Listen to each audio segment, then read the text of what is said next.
pour procéder à la validation nationale de la lettre de politique sectorielle de développement du ministère de l'Enseignement supérieur, de la Recherche et de l'Innovation. L'élaboration de ce document a pris du temps. En réalité, pour paraphraser M. Jourdain avec sa prose, nous faisions de la LPSD depuis 5 ans, avec la même démarche, des indicateurs stabilisés et une évaluation périodique. Nous n'avions en vue, dans le cadre de la mise en œuvre des réformes de l'enseignement supérieur, de la recherche et de l'innovation, à présent, que les directives présidentielles qui nous engageaient dans tout un ensemble d'activités formant la feuille de route du ministère. Toutefois, il n'empêche que l'élaboration d'une lettre de politique sectorielle constitue une exigence de management public, mais il faut tenir compte de la circonstance fort relative à ce qui est déjà mis en œuvre et qui est fondamental. Mesdames, Mesdemoiselles, Messieurs, comme vous le savez, notre économie est fragilisée par des facteurs de nature et d'origine diverses. Dans un tel environnement, le caractère stratégique des ressources humaines et d'une main-d'œuvre qualifiée et indiscutable. Pour vous dire aujourd'hui plus que jamais que les besoins du Sénégal en centre de formation capable de soutenir la mise en œuvre du plan Sénégal émergent se fait sentir. En réalité, pour moi et le département que j'ai l'honneur de diriger, il doit en être de même pour l'ensemble des politiques publiques au Sénégal. Le PSE, comme l'a dit le représentant du ministre de l'Économie, des Finances et du Plan, le PSE constitue le référentiel qui consacre un recentrage des priorités dans la perspective de garantir durablement la stabilité économique, politique et sociale en vue d'accélérer la marche vers l'émergence. C'est d'ailleurs la raison pour laquelle, dans le cadre du PSE, le développement du capital humain est considéré comme l'un des préalables à la construction d'un Sénégal émergent à l'horizon 2035.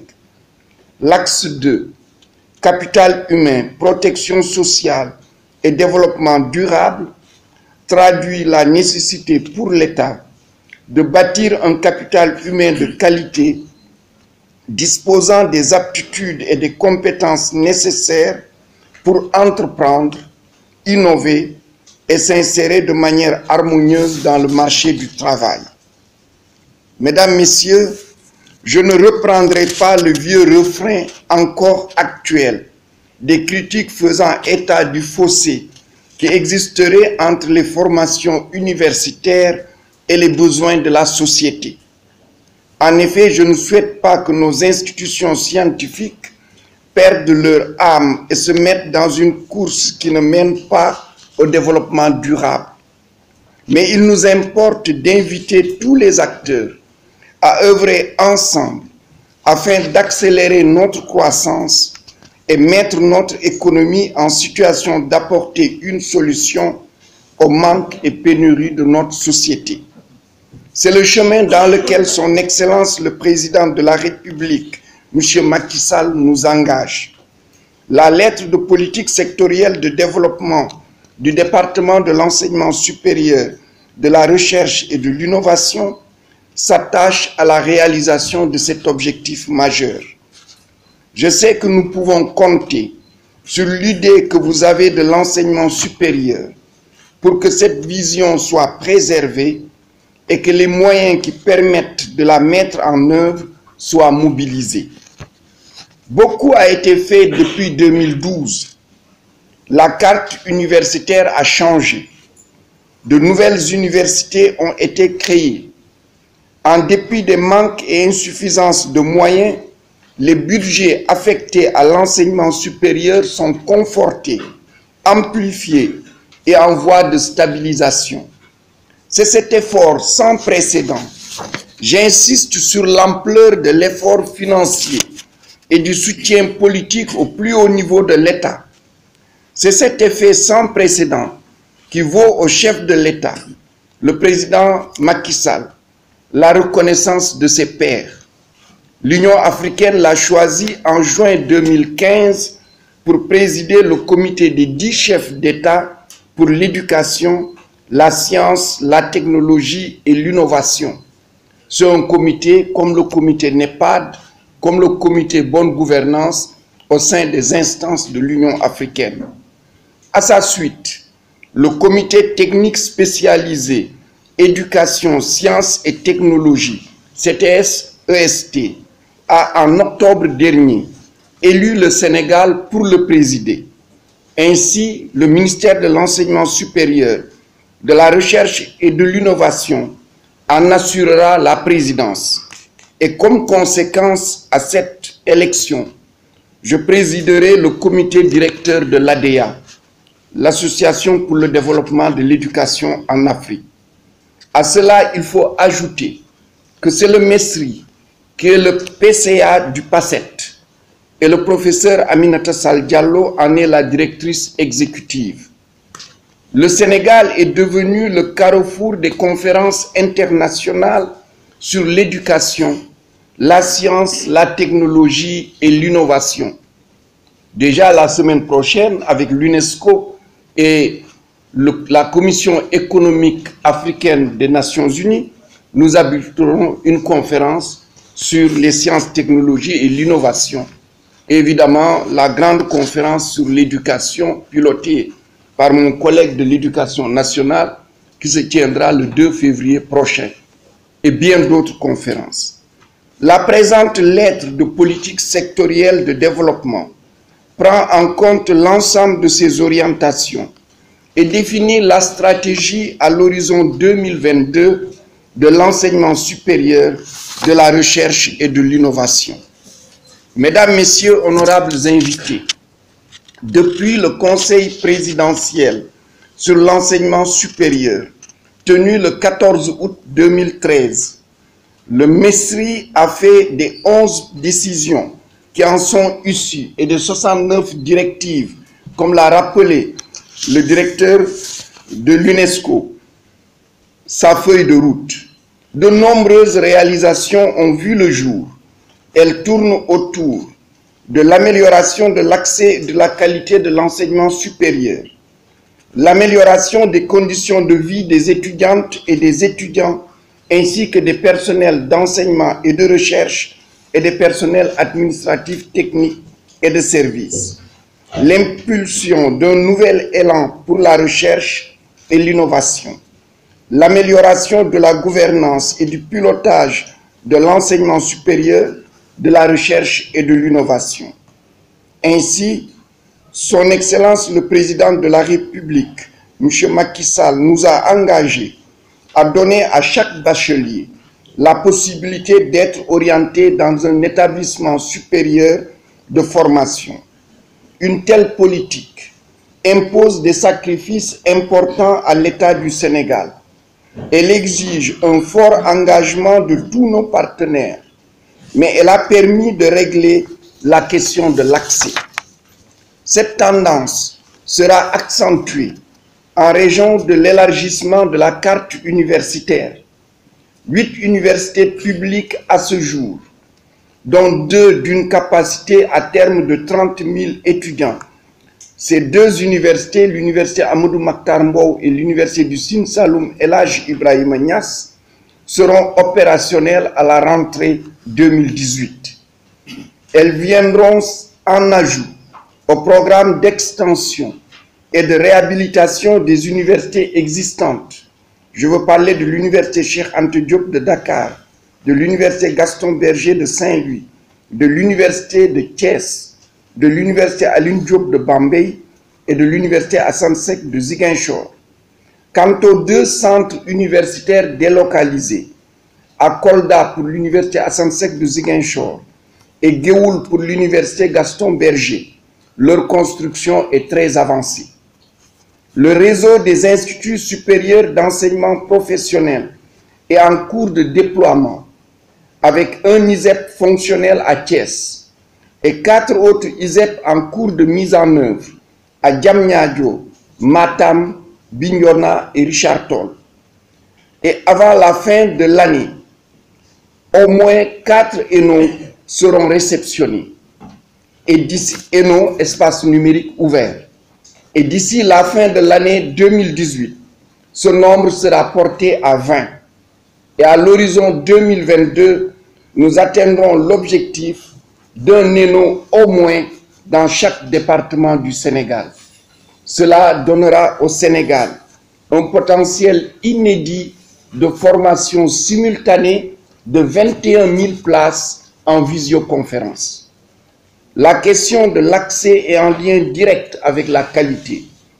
En effet, l'amélioration de la qualité de l'enseignement supérieur et de la recherche est un processus auquel les différentes communautés participent.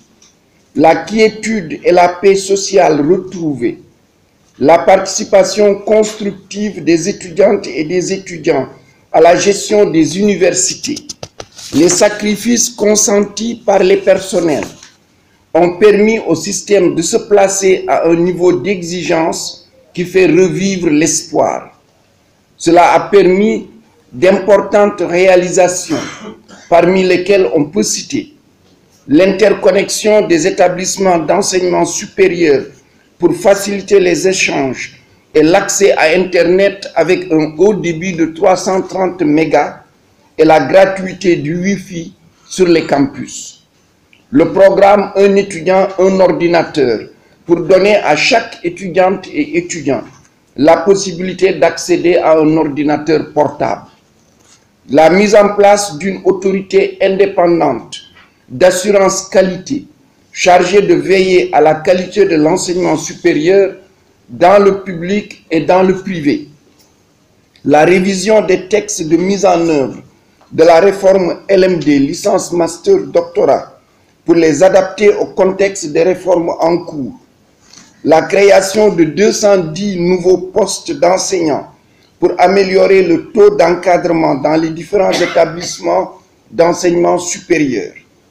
L'équipement des laboratoires existants pour améliorer le plateau technique. La construction et l'équipement de 100 nouveaux laboratoires de travaux pratiques qui seront terminés dans le premier trimestre de 2018 pour améliorer les conditions d'apprentissage et favoriser les STEM, les sciences, technologies, sciences de l'ingénieur et mathématiques. La mise en œuvre de la réforme phare du PSE, alignement des formations supérieures sur les besoins de l'économie, à travers une professionnalisation accrue des offres de formation. À ce jour, 108 nouvelles licences master professionnelles ont été créées depuis 2013. Et le renforcement des capacités des étudiantes et des étudiants à créer des entreprises. L'université, c'est aussi la production de connaissances par la recherche. Nous avons essayé de placer les chercheurs dans des conditions de performance en leur donnant notamment un libre accès aux bases de données scientifiques internationales en ligne, de façon à leur permettre d'être au même niveau d'information que leurs collègues des pays développés. Ainsi, Sciences Directes, Kern Info, les revues maçons sont disponibles et gratuitement sur tous nos campus universitaires. L'acquisition de 2 microscopes électroniques pour équiper le nouveau centre de microscopie électronique. Le financement de projets de recherche prioritaires répondant aux besoins de développement socio-économique du pays à travers le fonds d'impulsion de la recherche scientifique et technique. L'amélioration de l'accès des femmes au financement de la recherche par la mise en place d'un fonds exclusivement dédié aux femmes enseignantes-chercheurs et aux doctorantes. Le PAPES, projet d'appui à la promotion des enseignantes-chercheurs.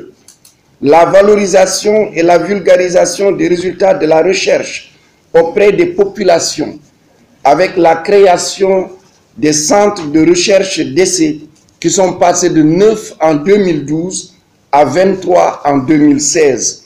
Nous atteindrons cette année 30 crédits.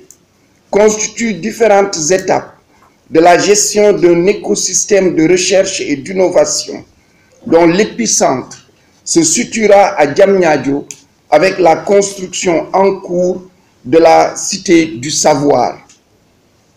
Cette cité comprendra 5 zones, mais je citerai surtout la construction en cours de la Maison de la Science, l'achèvement d'ici la fin du mois de janvier de la médiathèque pour la promotion de la culture scientifique.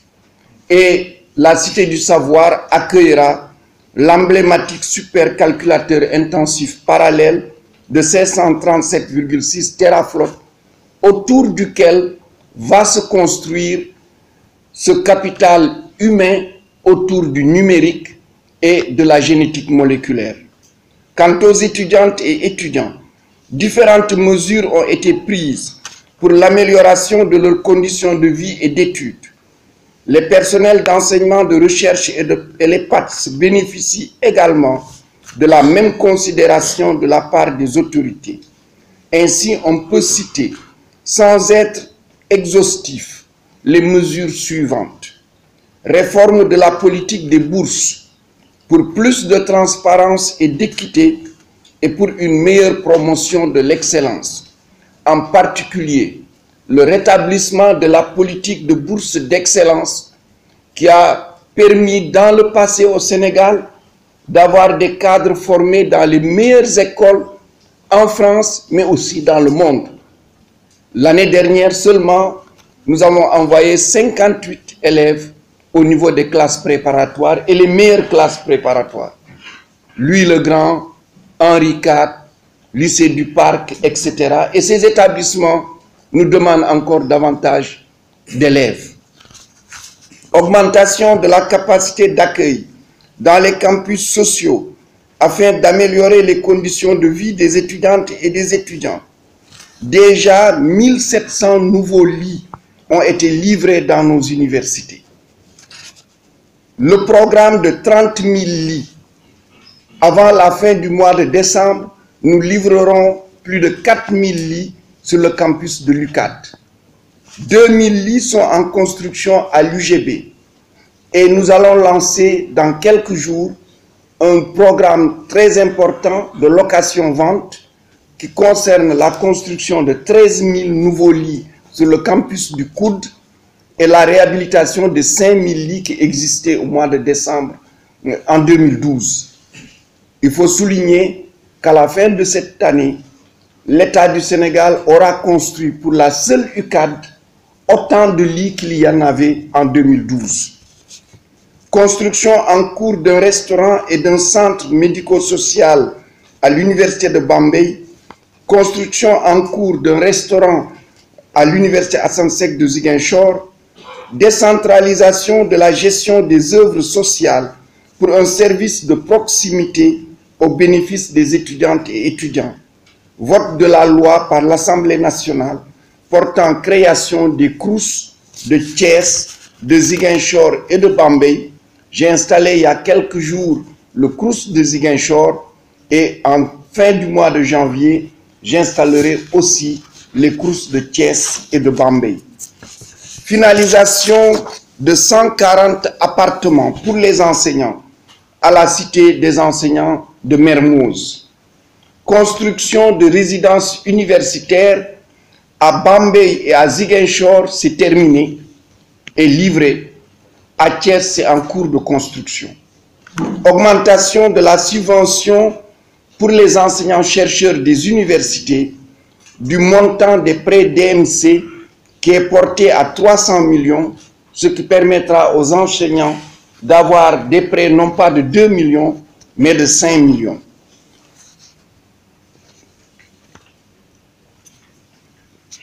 Instauration d'une subvention de 100 millions qui a déjà été versée par à la fonction publique par le ministère de l'économie et des finances et du plan pour la prise en charge des titres de transport des universitaires en cas d'évacuation sanitaire. Le bilan est certes respectable, mais notre ambition est toujours plus grande, car nous sommes conscients des enjeux et défis importants qui concernent l'enseignement supérieur, la recherche et l'innovation. Nous avons en vue l'augmentation sensible du nombre de jeunes diplômés qualifiés et capables de s'insérer dans le marché du travail. La satisfaction des besoins pour des solutions scientifiques et technologiques aux exigences du développement. L'amélioration du bien-être et de l'épanouissement des étudiantes et étudiants. L'optimisation des performances du système d'enseignement supérieur, de la recherche et de l'innovation, c'est-à-dire renforcer d'une part l'efficacité de l'action publique et d'autre part l'efficience dans le choix de gestion. Pour faire face à ces enjeux, il nous faut relever un certain nombre de défis. Le défi de l'accès à l'enseignement supérieur de qualité, orienté vers les sciences, les technologies, les sciences de l'ingénieur et les mathématiques, et l'insertion socio-professionnelle assurant la qualification des diplômés. Le défi de la production de solutions scientifiques et technologiques innovantes en réponse aux besoins de développement socio-économique et culturel. Le défi de la prise en charge sociale des étudiantes et étudiants dont le bien-être et l'épanouissement contribuent à la réussite académique. Et enfin, le défi de la gouvernance optimale du système de l'enseignement supérieur et de la recherche et de l'innovation qui permettra une plus grande efficacité de la dépense et une meilleure allocation des ressources basée sur l'atteinte des résultats. Mesdames, Messieurs, honorables invités, durant les 5 années à venir, nous poursuivrons la politique d'élargissement de la carte universitaire, continuant ainsi à favoriser un accès à un enseignement supérieur en présentiel ou à distance de qualité à nos jeunes, aussi bien dans les établissements publics que dans les établissements privés d'enseignement supérieur. L'accent sera mis sur le développement des filières professionnelles et professionnalisantes.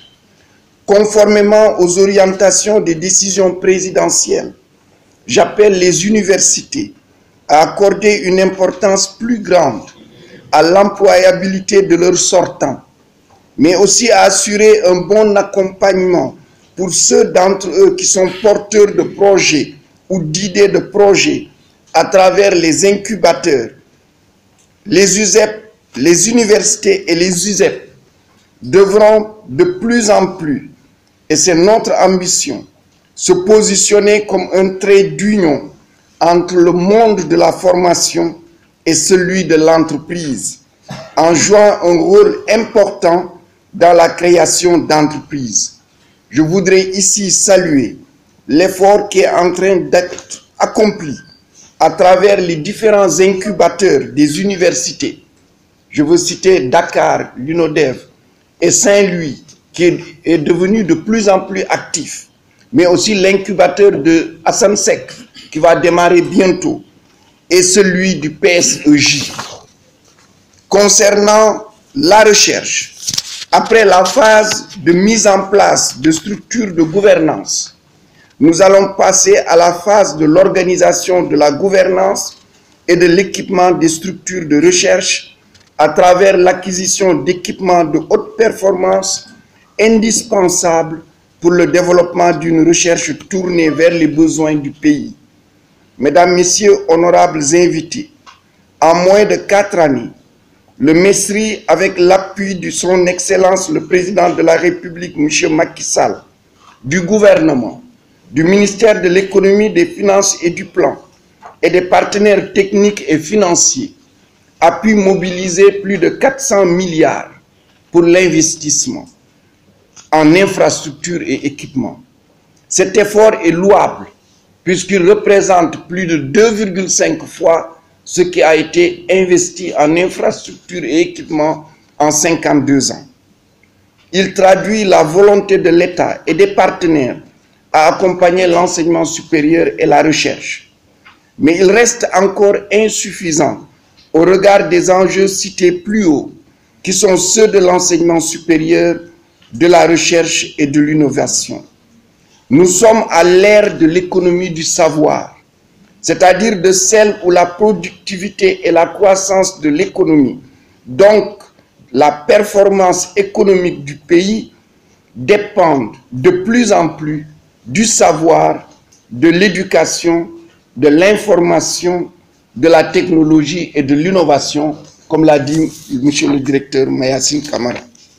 En vertu de la nouvelle théorie de la croissance, ou théorie de la croissance endogène, la production de valeur économique découlera d'investissements soutenus dans la recherche, développement ou l'innovation technoscientifique, la formation de la main-d'œuvre et l'éducation et la formation de nouvelles formes plus efficientes d'organisation et de gestion du travail. Il va sans dire que les moyens nécessaires au développement de l'enseignement supérieur, la recherche et l'innovation seront de plus en plus importants. Son financement appelle à la fois un engagement et une mobilisation forte des ressources publiques, mais également celles du secteur privé, des ménages et des partenaires techniques et financiers. Je voudrais souligner, à la suite du représentant de l'UNESCO, qu'en rajoutant la mission innovation aux missions enseignement supérieur et recherche, le président de la République, M. Macky Sall, fait désormais de l'enseignement supérieur un acteur de la croissance économique. Non pas un acteur indirect, mais un acteur direct, puisque le chaînon enseignement supérieur, recherche, création d'emplois, il y avait un maillon manquant, c'était l'innovation. Cette innovation est là, qui permet à l'enseignement supérieur d'être un acteur dans la création d'entreprises qui utilisent les innovations scientifiques et technologiques. Donc un acteur dans la création d'emplois et dans la création de valeur ajoutée. C'est une révolution copernicienne dans notre système éducatif depuis les indépendances. Désormais, nous sommes dans une nouvelle phase et lorsqu'on va parler de croissance, d'innovation, et je suis rassuré par le discours de M. le directeur, le ministère de l'économie, des finances et du plan y mettra aussi l'enseignement supérieur. Parce que nous allons atteindre bientôt 7% de croissance. Mais rester à 7% de croissance ou augmenter les 7% pour aller à 10-15%, la clé c'est l'innovation. Et l'innovation, le président de la République a lancé un défi à la communauté universitaire en mettant cela au niveau de l'enseignement supérieur.